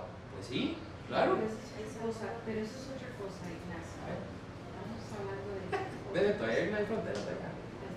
Voy a ponerte el caso A de ver. revistas. Ajá. Revistas de asesoría. Sí. Nuestra revista nació, y espero que siga siendo, con esas características, con Ujú. esos principios de accesibilidad. Sí. Nació abierta, gratuita, de libre disposición, usted la puede descargar, usted puede utilizar todos los artículos que están ahí, utilizando las normas éticas de citación, de la fuente original y todas las cosas. Todas las investigaciones, resultados de investigaciones que están publicados en la revista de Ciencias de la Información, todos, yo y todos los investigadores que participamos ahí, somos funcionarios públicos. Correcto. Y hacemos investigación con fondos públicos. Correcto. De repente por ahí aparecen, andan por ahí, ¿verdad? Los satélites, ciertas empresas, ciertas editoriales, entonces que empiezan a preguntarnos si nosotros, si esa información se la vendemos a ellos, para ellos comercializar mi artículo, el de Rolando, o el suyo, o el de Alonso. Entonces ahí es cuando yo digo, un momentito. ¿Por qué? Porque yo hice toda esa investigación, digamos, en mi tiempo laboral, con instrumentos de aquí, con mi salario, con las compus de la U, con todos los recursos de la U. Entonces, ¿cómo yo le voy a vender todo eso a, no sé, a Químicas Unidas, no sé, cualquier nombre? Químicas Unidas hace un dossier y hace mil cosas con mi artículo, con los datos. Entonces, tengo una pregunta. Toda esa investigación del salario, la infraestructura con la cual se hizo esa investigación, ¿de dónde salió? ¿Quién la pagó? ¿Cuál investigación? Digamos, todo ese dinero, el salario, digamos, soy yo como investigadora, el edificio, la universidad, todo eso salió del dinero de los contribuyentes, ¿cierto? O sea, ya se pagó por esa información. Sí. Ok, entonces si ya pagamos por esa información, ¿cuál es el problema de que un tercero la utilice para un fin comercial? Porque ya está pagada, digamos, el Estado no está teniendo una pérdida, ya está pagada, ya la pagamos. O sea, como sociedad, ya había fondos públicos, decidimos tener un grupo de personas investigando, porque hemos considerado que como sociedad, y esto toca mucho la discusión sobre el FES, hemos considerado que es importante que como país tengamos un grupo de personas a las que les paguemos para investigar. Ese producto es un producto generado con los fondos de las personas, los fondos de los contribuyentes. ¿Okay? Es un producto público. ¿Okay? Porque un tercero, si no le está representando pérdida al Estado y no representa exclusión de la información, es que vean, si lo que estamos hablando es de exclusión de la información es otro tema. ¿Okay? Y se lo pongo así. Si esa información yo no la puedo utilizar porque le tengo que pagar a un tercero, caso de las cédulas de identidad, yo no puedo utilizar la información que está atrás porque le tengo que pagar a un tercero. No. La información está disponible públicamente. Si un tercero decidió que quiere vender esa información y encuentra quien se la compre, que como he visto no le ha ido muy bien con ese negocio de encontrar quien le compre la información de las cédulas, ¿ok? Genial, pero eso no le está representando ninguna pérdida al Estado. El Estado ya recibió el pago por esa investigación, por esos datos y ya los generó. Sí, pero perdón, pero ahí hay un aspecto interesante que es precisamente el tema del acceso. Químicas Unidas, está bien, para usar mis y tal, okay. Pero resulta que para que cualquiera de nosotros tenga acceso a esa información, tiene que pagar por esa información. Entonces ya ahí estamos por la información que generó Químicas Unidas. Bueno, pongamos el proveedor X para no hablar de sí. Entonces, un proveedor X. Estamos limitando el acceso. No, oigan, Químicas Unidas no está quedando nada mi artículo. Ok, no está quedando nada. Que reutiliza la información. Reutiliza, ok. Que nació pública y luego la restringe.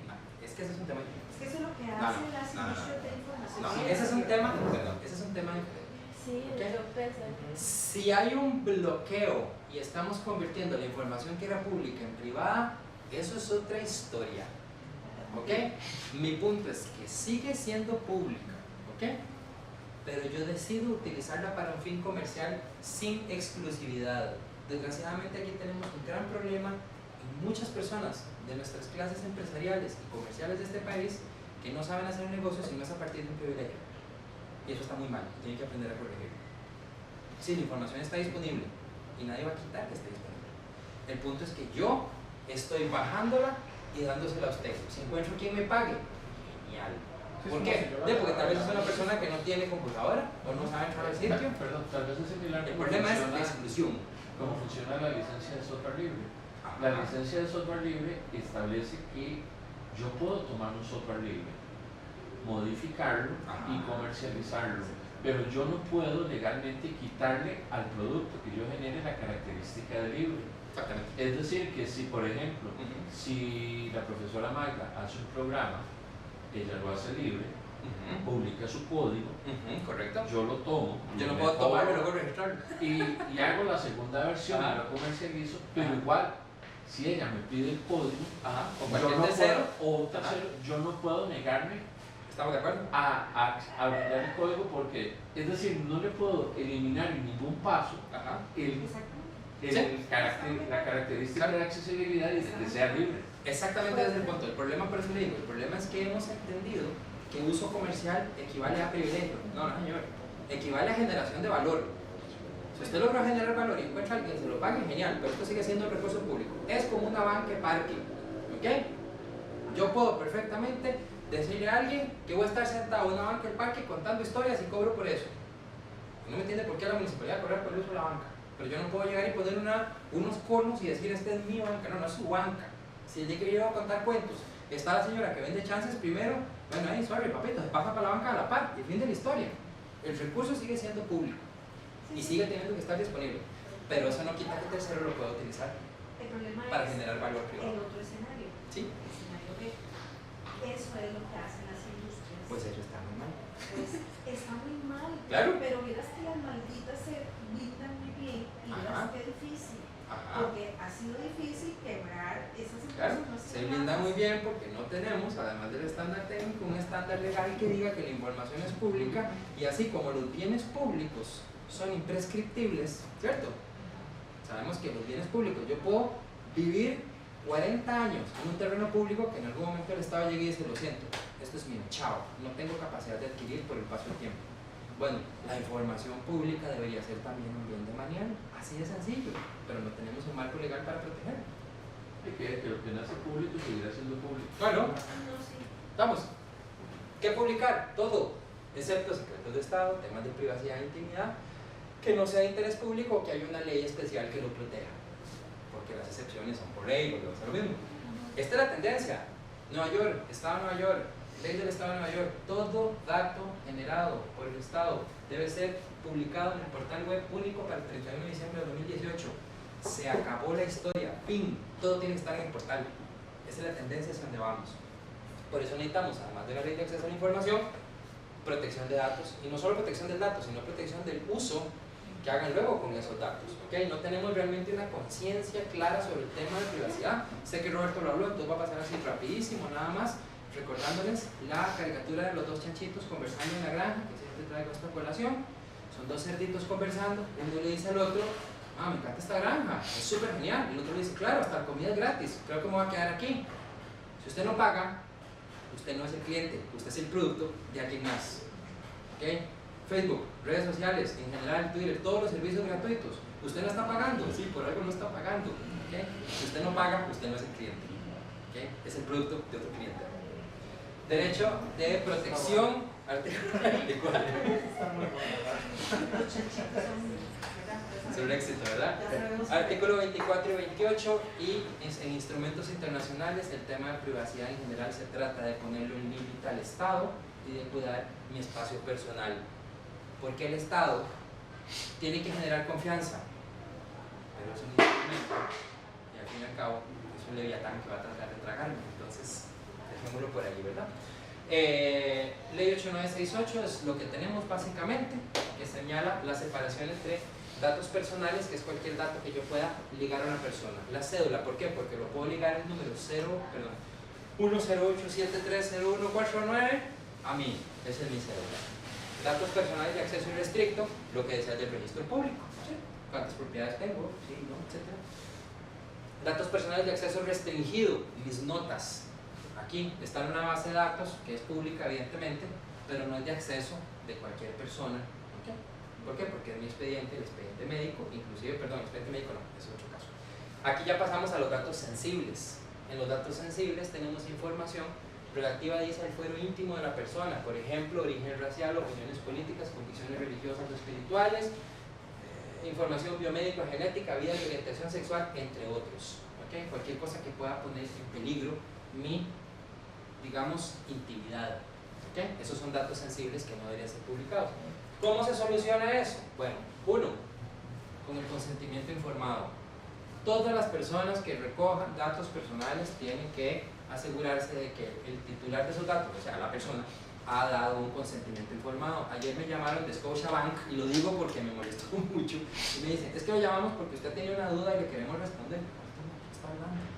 Bueno, es que, no, tal vez no, es que una persona lo refirió, ok, ya, o sea, como le digo, y solo faltó decirme que es que tiene un cupón en un centro comercial, o sea, que es esa clase de manejo de datos, ¿verdad? Y entonces me dice, no, es que era para ofrecer los productos, me parece muy bien. ¿Quién le dio mi dato? Es que no sabría. Ok, digo, papito, usted aquí chocó con fallo, porque tenemos una ley que protege los datos personales y Scotiabank debería ser capaz de decirme, sí, aquí tengo su consentimiento informado. Ok, listo, no tengo nada que decir. Es lo que nos decía Roberto, de que usted lo puede agarrar y decir, entonces debe toda la información que Debe tiene todo lo que usted, tiene sobre mí, porque si la tiene es ilegal, porque claro, la debería. porque yo no se la Y di. si no se la da, también es ilegal. Totalmente de acuerdo. Derechos ARCO son el marco, digamos, bajo el cual se maneja el derecho a la intimidad. Los datos, yo tengo derecho a saber qué tiene usted, corregir si está mal, decirle, borre eso, ya no quiero que lo tenga, o sí, déjeselo, pero no lo use para ese uso específico, sino para otro. Ignacio, ¿qué pasa? Sí. Por ejemplo, no sé, te acuerdas que el año pasado, no me acuerdo si fue importadora Monge o Goyo, bueno, al final yo creo que es la misma cosa. Yo creo que esas dos son la misma. Es la cosa. Sacaron una promoción que era que tenían crédito para todo el padrón, ofertas para el padrón electoral. Okay. El padrón ¿Dónde? de uso y restricción. Porque, digamos, ayer Roberto pues explicaba un poquitito que la información, si bien es cierta, puede ser pública. pero Por el uso. por el uso, Ajá, sí. ¿verdad? Sí, porque es información que está para efectos de saber dónde voto. Exacto, y no Sí. para efectos, digamos, Sí, que verdad. una empresa la tomara, que se bajara el padrón electoral, Sí. para empezar a llamar a las personas del padrón electoral, ofrecerles. Bueno, es que el algo padrón a no crédito. tiene, es que el padrón no tiene teléfono, ¿verdad? Sí, bueno, eso sí. Ahí hay otro tema, ¿verdad? Pero, digamos, Hay otro tema. pero digamos, ellos desemparto de allí y luego hago una, digamos, un Ajá. cruce con las, no sé, con las telefónicas. Bueno, se supone que eso no es información pública. No. Pero bueno, en todo caso, Con los a diferencia, políticos que tienen los datos de ellos. a diferencia de la información pública, en donde yo no debería como institución preocuparme de cuál va a ser el uso que le va a dar la persona, en el caso de los datos, sí tengo que preocuparme del uso que le va a dar la persona a la información. Justamente ahí debería haber una leyenda que diga solo se puede utilizar para este fin. ¿Cuándo? O sea, vean así, piensen en todos los momentos en los que ustedes dan un dato personal, ¿ok? ¿Cuándo firman un consentimiento informado? Nunca. Y eso es un gran problema, que debo decirlo con, lamentablemente, la PRODAP tiene un congreso sobre datos ahora a finales de noviembre y tiene un formulario en donde uno se inscribe y adivine que no quiere. Ok, por favor, o sea, tienen que dar el ejemplo. Y un consentimiento informado siempre contra sencillo, es un párrafo. ¿Okay? Tiene límites, evidentemente, y lo último nada más, por si no sé si eso tal vez lo vieron, todo este problema se resuelve disociando la información. ¿Okay? Un dato es personal porque yo lo asocio, lo ligo a una persona. ¿Cómo puedo generar protección de esa persona? Disociando el dato. Hay distintas estrategias. Esta es la que usualmente se utiliza en las sentencias judiciales. ¿Okay? El demandado o sujeto 001 y sujeto 002, digamos, bueno, es un tipo, digamos, de disociación que se llama pseudonimización. Yo le pongo un seudónimo, ya no se llama Ignacio Alfaro, el demandado o demandante, sino se llama sujeto 001. La anonimización, los datos siguen existiendo, pero se mantienen aparte. Ojalá avancemos hacia eso en donde haya un registro de datos, porque así entonces mucha más información puede ser pública, porque a veces está el problema de que en la misma información, en un documento, se mezclan datos públicos con datos personales y a veces hasta sensibles. Los gringos tienen un sistema que usan desde hace años, que es el famoso la tacha. Y entonces usted ve esos documentos donde dice y tiene pedazos tachados. ¿Qué? Bueno, es un sistema, digamos, es una posibilidad.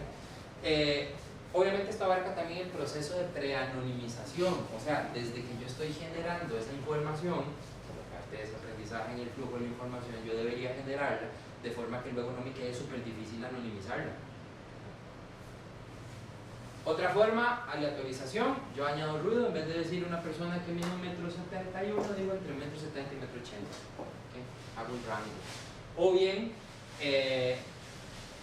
hago permutación, o sea, en vez de decir, por ejemplo, un expediente médico que dice internación, le pongo procedimiento A. El problema que tiene es que hay muchas cosas que van ligadas, entonces ya yo sé que después de A viene B, viene C. Si yo soy profesional de salud, yo puedo emitir, ya yo sé qué es lo que sigue, ¿verdad? Entonces puedo, digamos, entender, y ese es parte del tema de la privacidad diferencial, son algoritmos para estar testeando, ¿okay?, mis técnicas de disociación para saber si funcionan o no funcionan, porque cada día evidentemente hay nuevas herramientas y conocimientos para hackear esa privacidad. La otra es la generalización, ¿verdad? Yo lo transformo a un orden de magnitud mayor. En vez de decir, en la biblioteca Tinoco, digo Montes de Oca. En vez de decir Montes de Oca, digo San José. En vez de San José, digo Costa Rica. Me tiro un orden superior.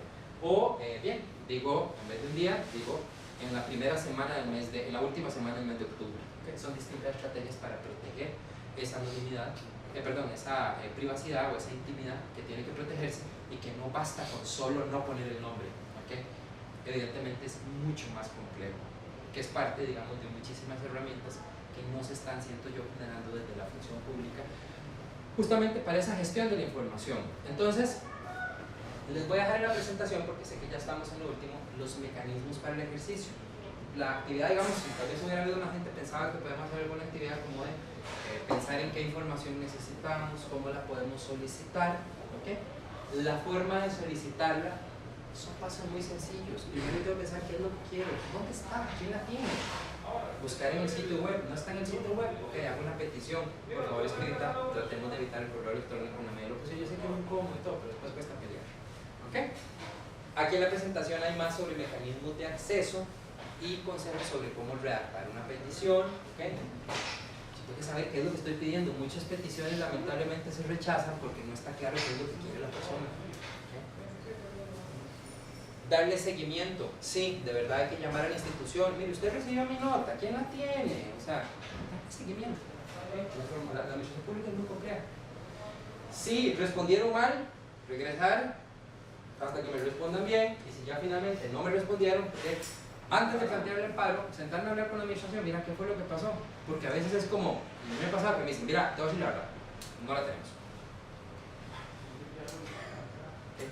Ya yo sé que voy a plantear un amparo para que me salgan con alguna excusa, entonces mejor pienso, okay, ¿cómo es la mejor forma de obtener esta información?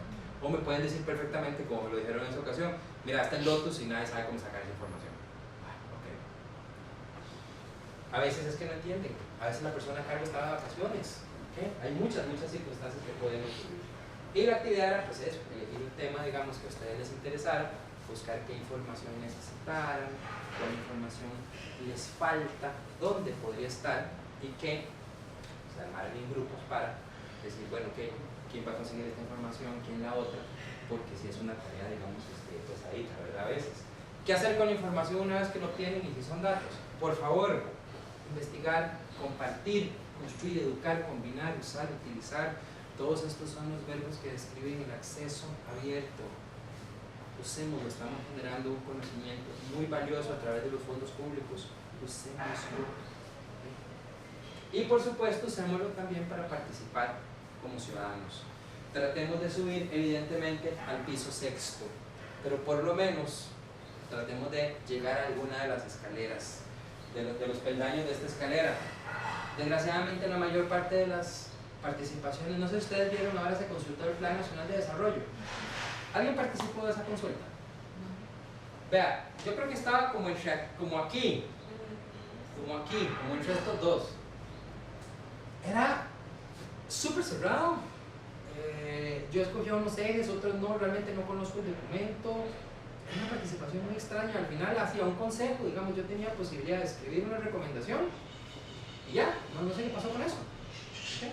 Entonces, pasemos de la manipulación y la terapia, como sí, veamos a ver, pasemos hacia la información y la consulta, por lo menos saber de qué están hablando, y que nuestra meta sea poder llegar al principio básico del gobierno abierto, que es la participación y la colaboración, la construcción conjunta de políticas públicas, porque hacia allá es donde vamos a un mayor acceso a la información, vamos a una construcción política en conjunto con las personas, y quien esté en la función pública y particularmente quiera aspirar a un cargo político y no entienda eso, va a quedar como taxista.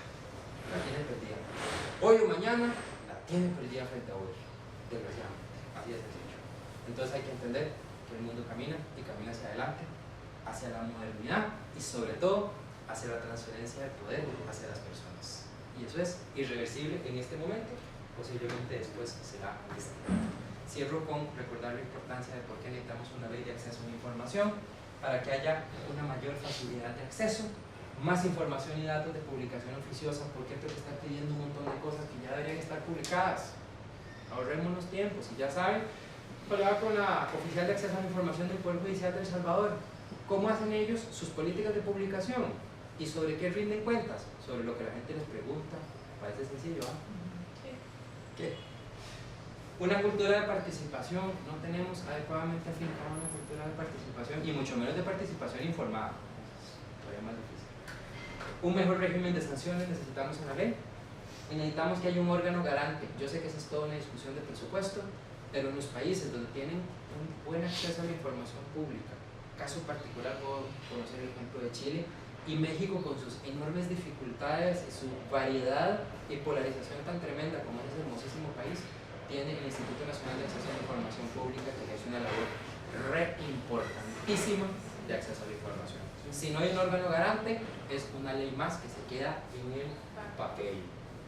Muchísimas gracias. Cualquier pregunta que tengan, ahí están nuestros datos, tanto en redes sociales como correos. Los correos pueden ser a info, a mi nombre o a Susana, @abriendodatos.cr. Estamos en Facebook, estamos en Twitter y usted toma fotos, ¿verdad? Ahora si esto lo puede valer, tomo fotos ahí, se me puede pasar para alimentar Facebook y Twitter, le va a decir mucho. Y ha sido un gusto, espero no haberlos aburrido, que haya sido algo interesante, que sean conceptos desafiantes, que sean conceptos que nos pongan a cuestionarnos algunos límites de cosas que estamos construyendo. Y yo también les agradezco mucho las participaciones, porque es a partir de las participaciones y de los hechos que ustedes tienen, pues uno va aprendiendo, ¿verdad? Así que les agradezco mucho y ya vengan. Muchísimas gracias.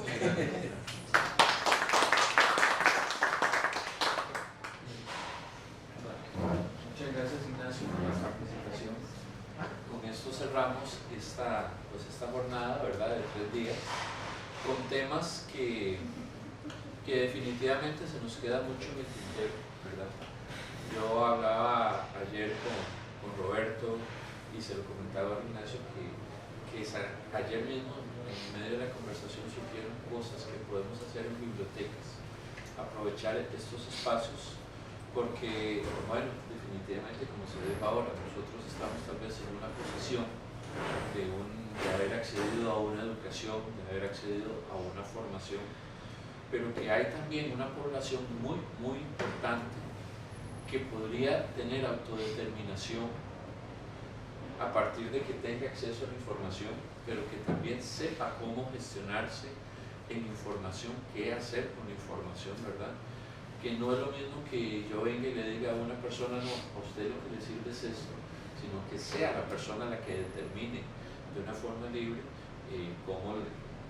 qué información le funcione, qué información no le funcione, y que sea libre para la toma de decisiones, ¿verdad? Y les quiero comentar, bueno, hay muchas iniciativas como Abriendo Datos, ¿verdad?, en las cuales se puede participar. Está Territorios Seguros, ¿verdad? El programa de la libertad de la expresión de la universidad, el PROLEDI, en este momento está desarrollando un curso de datos abiertos donde participa la Escuela de Bibliotecología. ¿De ese trabajo? No, me hubiera encantado estar ahí. Ahí estamos participando, la escuela está participando activamente en la escuela. ¿Vos estás? Sí, yo soy el profesor encargado de la parte de tecnología en ese módulo. Pero digo que alguien de nosotros está llevando el curso. Sí, y tenemos varios egresados nuestros que lo están llevando. México, por ejemplo, lo está llevando, ¿verdad? Hay personas de archivística, del Instituto de Investigaciones Psicológicas, de Ciencias Sociales, ¿verdad?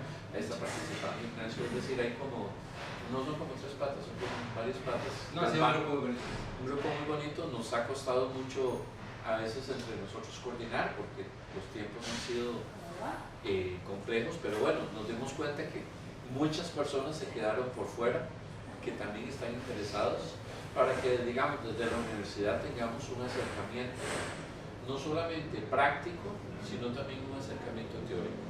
¿verdad? Yo se lo he dicho a Ignacio, yo veo la participación de la biblioteca como ese espacio de enseñanza, de generación de cultura, ¿verdad? Más allá de que nosotros también deberíamos de rendir datos, pero también que tengamos ese espacio de ayudarle a las personas a hacer conciencia. ¿Por qué? Porque entre mayor cantidad de personas tengamos la conciencia de esos, más fácil es lograr la presión hacia las autoridades donde necesitamos una ley.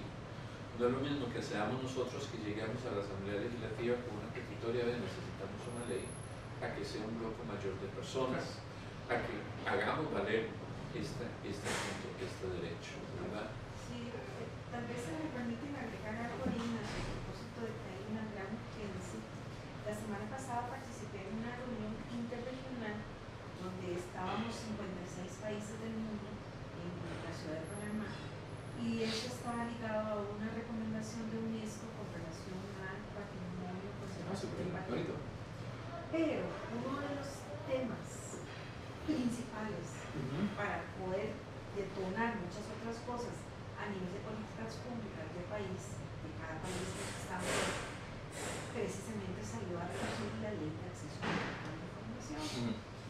Entonces, a ver, ¿cómo está Centroamérica? Súper bien, excepto nosotros, ¿verdad? No, pero ustedes tienen que la Constitución, sí, podemos tener muchas cosas, pero no tenemos la ley, y la ley de alguna manera nos va a favorecer, nos puede ayudar a muchas otras cosas en términos de todo esto que estamos hablando.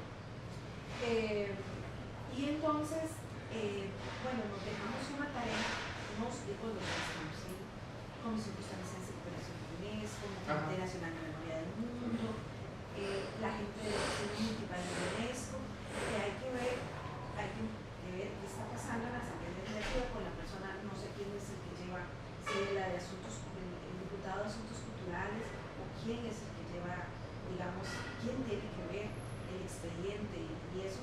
Algunos de los dos hay. Sí, porque es que hay dos, sí. ¿Quién es? ¿Warner Jiménez? No. No sabría decirte ahorita. Sé que hay dos expedientes y sé que uno fue presentado por, me parece que fue Sonia Rosa o fue Ivonne, uno de ellas dos. Y el otro proviene del gobierno anterior, entonces también hay que matizar eso. Sí, porque mira, sí se va, digamos, si vamos a tener que empujar, digamos, empezar a ir a abrir, digamos, espacios, porque sí ya es una urgencia país tener la ley. Súper bien.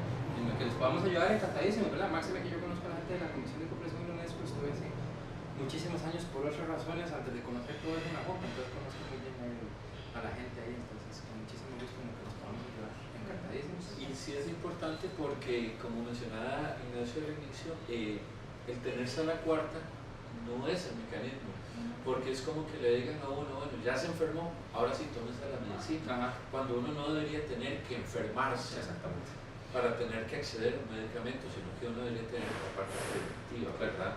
Y no tener que recurrir a la última instancia, que es la medicina, pero una cirugía, para poder hacer una corrección a algo que desde el inicio no es más está mal. Ignacio, muchísimas gracias. No, queremos hacer un reconocimiento, ¿verdad? Que te lo hagan entregar. Súper bien. Gracias. Muchas gracias. Mucho gusto. Muchísimas gracias. No, igualmente, de verdad, muchísimas gracias. Y nada más yo le agrego a lo que vos dijiste de que hay una gran responsabilidad, digamos, y participación que puede hacer la bibliotecología que nosotros hemos tenido en el privilegio de acceder a una educación pública. Yo aquí quiero hablar en lo personal, yo también soy hijo de esta educación pública, de allá abajito a la esquina, y creo que, de nuevo, volviendo a lo mismo que te decía, que ya se ha gastado e invertido en esa investigación, ya los contribuyentes invirtieron en mi educación, ¿okay? Porque claramente yo no pagué lo que estaba de educación, entonces evidentemente hay una obligación de retribuir. Muchísimas gracias. Igual, muchas gracias a todos y todos. Próximamente, cuando esté todo este material listo, ¿verdad? Las 3 participaciones van a estar disponibles en el canal de YouTube, ¿verdad? De la Escuela de Bibliotecología. Hemos hecho consentimiento informado, sí. Si lo podemos subir al canal de YouTube. No nos ha firmado consentimiento informado. Luego se lo editamos.